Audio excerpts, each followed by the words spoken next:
Et nous revenons d'abord sur ce hold-up qui a eu lieu hier soir dans le quartier de la Boca à Cannes. 4 malfaiteurs lourdement armés ont fait irruption dans une bijouterie alors que des clients étaient encore présents et ils ont tiré sur le gérant dès leur arrivée.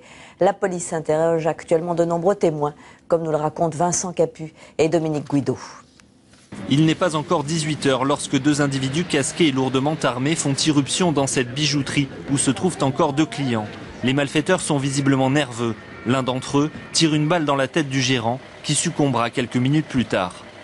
Ils ont paniqué, c'est évident, et lorsque le coup est parti, il y a eu une réaction du tireur reconnaissant son erreur, en disant il faut appeler les pompiers. Ça n'est pas le propos de gens dont c'est le métier.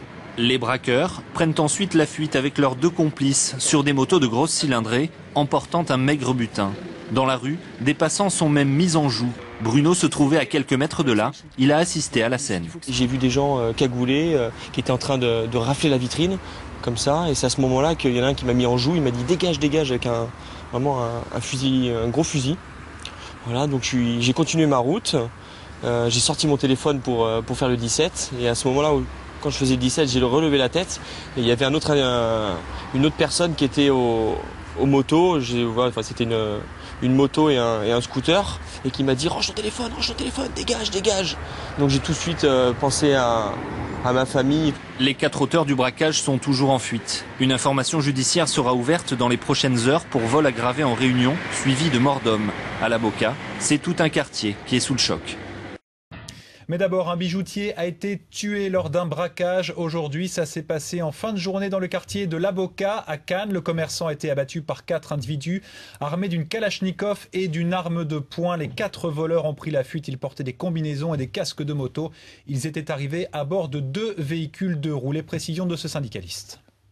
À 18 h sur Cannes-la Boca, dans une avenue très empruntée, 4 individus encagoulés, casqués sont rentrés dans une bijouterie, 2 plus précisément à l'intérieur, un 3e individu posté devant la bijouterie et enfin un 3e gardant les véhicules. On ne sait pas concrètement ce qui s'est passé à l'intérieur de cette bijouterie. Ce qu'on sait, c'est qu'il y a eu un bris de verre, que des bijoux ont été dérobés, et on sait aussi, et malheureusement et tristement, que un des auteurs a fait usage d'une kalachnikov, puisque ces individus étaient très lourdement armés de kalachnikov et de pistolets automatiques, et le propriétaire de la bijouterie a été atteint d'une balle dans la tête. Il est près de 18 h 10 quand les 4 braqueurs passent à l'action. 2 d'entre eux entrent dans une petite bijouterie de Cannes, armés lourdement. Un autre reste devant la boutique, tandis que le 4e garde leur véhicule, un scooter et une moto. On sait au moment où on parle que 2 clients étaient présents, une femme et un homme. Les 2 individus, les 2 auteurs qui sont rentrés dans la bijouterie, les ont clairement plaqués au sol, ont tourné leur visage vers l'extérieur, et il y a un grand flou qui règne après. Un seul coup de feu aurait été tiré, celui qui a blessé le bijoutier à la tête. Ce témoin a découvert la scène quand les braqueurs étaient en train de rafler la vitrine qu'ils venaient de briser. J'ai été vraiment estomaqué, je suis resté sur place, et c'est là où j'ai vu une arme il y a un des braqueurs qui m'a braqué et qui m'a dit dégage, dégage. Donc j'ai continué ma route, j'ai pris mon téléphone portable pour faire le 17, et je suis tombé sur un autre individu qui gardait les motos et qui a vu ma manipulation et m'a dit baisse le portable. C'est vraiment très choquant, très violent. Les caméras de la ville auraient suivi les individus dans leur fuite vers un village proche de Cannes. Le montant du butin volé est pour le moment incertain.